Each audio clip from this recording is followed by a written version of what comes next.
Warga yang menjalani karantina tetap diperhatikan.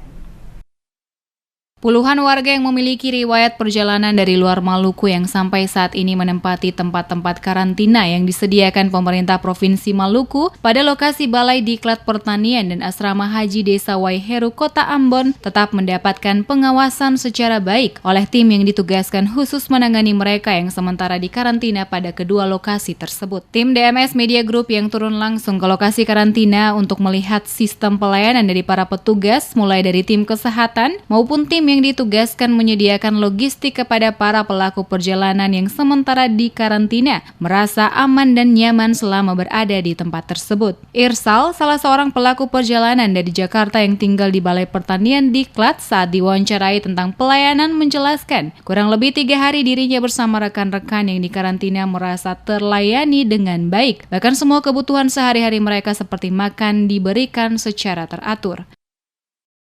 Sudah berapa lama di sini? Kurang lebih 2 hari. Tujuan kemana ini, Bang? Tujuan Antonirebo. Tinggalnya di Antonirebo. Iya. Kalau selama masa di karantina di sini seperti apa, Bang? Ya, lumayan. Pelayanannya lumayan. Iya.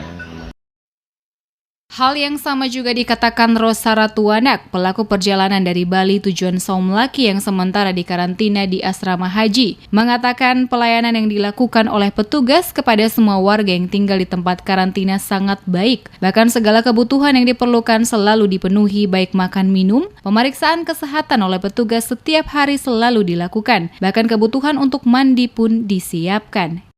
Kita dari Bali Mau tujuan kemana? mau tujuan ke Saumlaki. Nah, selama tinggal di sini pelayanan seperti apa? Ya, saat pertama kami tinggal sampai pada hari ini pelayanan sangat bagus sekali. Kami tidak pernah merasakan ada keterlambatan dan lain sebagainya. Pokoknya nyaman lah. Selama di sini. Selama di sini kami merasa nyaman, aman. Sementara itu, Ketua Tim Gugus Tugas Pelayanan dan Penanggulangan COVID-19 Provinsi Maluku, Kasrul Selang, yang juga menjabat sebagai Sekretaris Daerah Provinsi Maluku, saat dihubungi via WhatsApp pada Jumat malam terkait adanya keluhan warga di lokasi tempat karantina di Asrama Haji Waiheru yang hingga tengah malam belum diberikan makanan. Ia mengatakan keterlambatan disebabkan adanya pemeriksaan RDT oleh tim kesehatan sehingga pemberian makanan mengalami keterlambatan.